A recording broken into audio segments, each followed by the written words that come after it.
If you'll fight for your family, God will fight for you. Fight for your family. The attack in the 21st century is upon the home.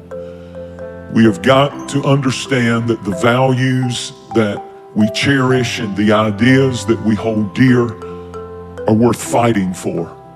The family, as we know it, between a man and a woman and children, is worth fighting for. Marriage is worth fighting for. Our homes are worth fighting for. We have to take a stand for our kids, for our marriages, for our homes, for our values. Nehemiah encountered opposition in rebuilding the walls. And he said to his enemies in verses in the same chapter, he said, "You'll have no portion here." He said, "We're rebuilding the walls of our cities because we're going to rebuild our families and our homes." And he said to the enemies, "You have no portion here."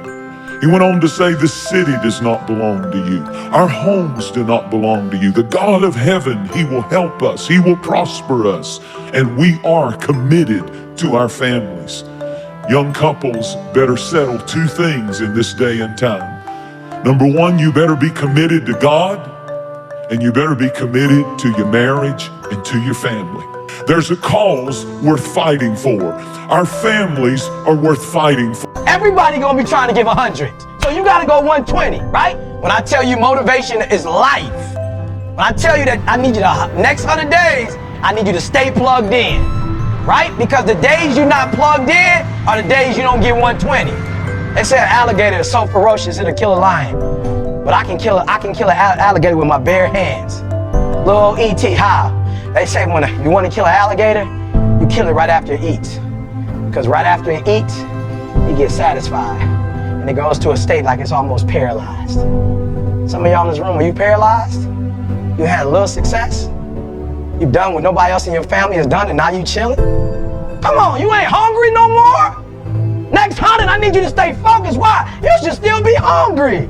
What have you eaten that's got you satisfied? What have you done? What have you accomplished that got you so full? I'm a contender, but the next 100 gonna change my life.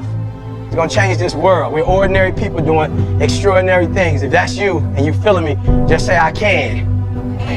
Come on, I can. I can. Come on, one time.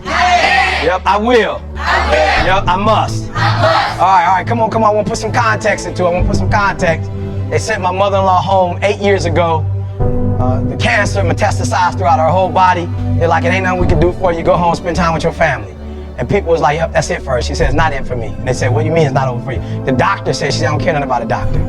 I gotta see my grandson graduate from high school. He's a junior now at Michigan State University." She said, "I gotta see my granddaughter graduate, and my only 2 grandkids.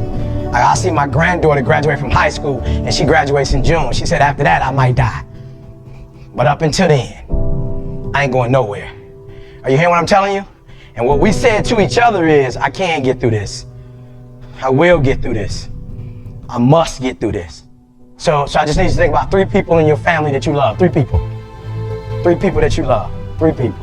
You got them? They there? You got them? This is what I need you to do for me. Because some of you have a hard time staying motivated for a straight 100 days. So what I need you to do for me is I need you to think about those people every day when you're doing what you're doing. Do you have some days where you just want to hit the snooze button? Raise your hand for me. You want to hit the snooze button, right? So watch this. This is what has to happen. That person that you think about has to be louder than the snooze button.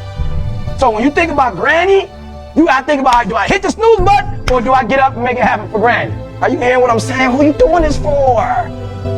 So the days you don't feel like getting up, just think about them. Somebody tell me in this room, when you think about your siblings, when you think about mom and dad and grandma, when you think about your uncle and aunts, when you think about those coaches, those people who've been there for you, just raise your hand if you said, "E.T., sleep is better than that." Just raise your hand and tell me, anybody in the room, sleep is better than them, E? Just raise your hand, somebody tell me, "E.T., you don't get it, you don't know how hard it is, E?" I probably don't. I just lived in abandoned buildings, AI trash cans, I probably don't. Maybe I ain't never been through what you've been through, but I've been through my go-through. And you don't get here by quitting when you tired. You get here by quitting when you finish, when you're done. You don't stop when you're tired. You stop when you're done. You stop when you complete it, when you execute it. Execution is worship. And so I execute for my mom. I execute for my grandma. I execute for my sister. I execute for those kids in the hood who looking for a role model. That's why I wear the hat with a PhD. That's why I wear the J's. So when the kids in the hood look at me, they say, if E.T. can do it, I can do it. That's why I can't quit and give up, even though I get tired just like everybody else. Why? Because this is what I do. This is my lane. This is your lane. You gotta murder it. So when I ask you, you got energy, don't play with me. When I say again, you got that energy for the next 100 days. I need to feel your soul in this room. All right, I can? Come on, I can? Come on, I can? I will. I must. Come on, I can?